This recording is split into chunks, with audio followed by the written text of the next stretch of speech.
Hey y'all, I'm Heather Jo Flores, and I wanted to talk to you about using permaculture, using classic permaculture theory, ethics and principles to design your mental health success program, or something like that. So I've studied permaculture a lot, and I've taken issue with this word permaculture, permanent culture, because I feel like it represents, it's sort of an impossible goal. There's really no such thing as permanence, and so permaculture is a little bit of an oxymoron. However, permaculture, in the books, in the tradition, in the courses, the word represents a specific set of tools and techniques that we can use to design our landscapes, we can use it to design our relationships, and we can use it to design our lives. And I have a lot of respect for that body of work, and I place a lot of value on those theories and those tools and techniques. In my book, Food Not Lawns, which I wrote some time ago, I already was engaged in this critique of permaculture as this save the world discipline, or thing, because I don't really believe in saving the world. I think that that's a sort of a hubristic statement, and as a goal, it feels like this religious thing, like saving the world is about what happens when you're dead, and I'm really into quality of life and what happens when you're alive. And so for me, permaculture has been something that I like to create around myself, that the permaculture lexicon of activities, which is, gardening and building nifty structures that generate energy, or, experimenting with patterns and design, that I find the pursuit of these things to be really, really fun and fascinating. And so that is why I keep coming back around to permaculture, because I just really value it as a lens, as yet another lens through which to look at these things. And in this particular circumstance, where our conversation is around how to heal ourselves, how to decolonize ourselves, how to free our minds, permaculture can really help to design a new pattern. So as we move towards engaging in the process of establishing new, healthy, functional, happy patterns in our day-to-day life, we can use these permaculture ideas to wrap our mind around what that's going to look like. So in my book, I synthesized. I'm a synthesizer. I really like, I went through a list, because there's all these different permaculture people, and they're all writing the permaculture principles, and everybody says, no, these are the ones.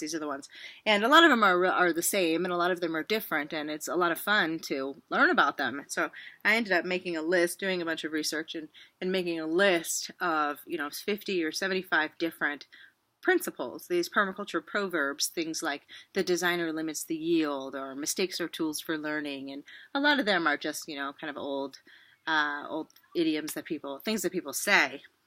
But when you're applying those ideas to designing a landscape or to designing a life, you can get really geeky with it. You can really go into some new places with your mind, and you can cultivate a designer's mind by looking at the world through these filters.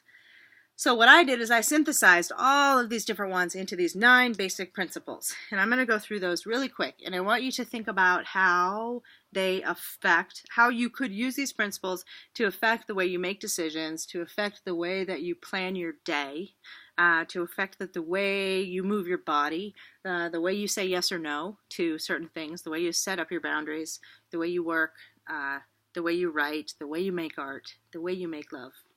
Think about it like this. Forget about the landscape for a minute, and think about, in the permaculture tradition, we talk a lot about zone 0. Like, who do you have to be? Who do you have to be to become a part of a sustainable habitat, of a sustainable world? That's the place to start. So, one of the principles is patterns. And, recognize and respond to natural patterns. That is, work with nature rather than against her. That is going to be a good way to go. The next one is be specific. Make a choice. Choose an archetype. Just follow that path for a minute. Make a choice. Stop fucking around. The next one is put everyone to work. That's, many hands make light work. Stacking functions. Really employing all the tools in the toolbox. The next one is prohibit waste. Stop wasting your energy. Stop giving people and problems and anxieties all this free real estate in your mind. Start being efficient with what you're doing. use it, move it, or lose it. So permaculture, a lot of it's about placement and where you place the objects on the site, and how you move things is going to affect the relationship. And that's like destiny vicinity stuff, you know. Go where you need to be, or be needed where you are. And replace consumption with creativity. That is awesome. You know, our imaginations are our number one resource, completely renewable resource. And so use them, you know.